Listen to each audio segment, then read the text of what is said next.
কিছুই থাকে না দেখো, পত্র পুষ্প, গ্রামের বৃদ্ধরা, নদীর নাচের ভঙ্গি, পিতলের ঘড়া আর হুঁকোর আগুন। উঠতি মেয়ের ঝাঁক একে একে কমে আসে ইলিশের মৌসুমের মতো। হাওয়ায় হলুদ পাতা বৃষ্টিহীন মাটিতে প্রান্তরে শব্দ করে ঝরে যায়। ভিনদেশি হাঁসেরাও যায়, তাদের শরীর যেন অর্বুদ বুদবুদ আকাশের নীল কোটরায়।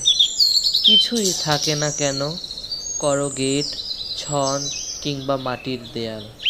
গায়ের অক্ষয় বট উপড়ে যায় চাটগার দারুণ তুফানে।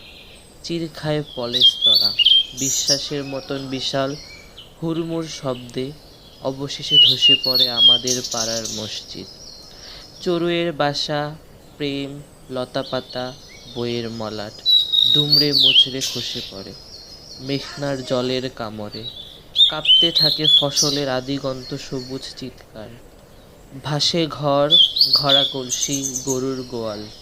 বুবুর স্নেহের মতো ডুবে যায় ফুলতলা পুরনো বালিশ।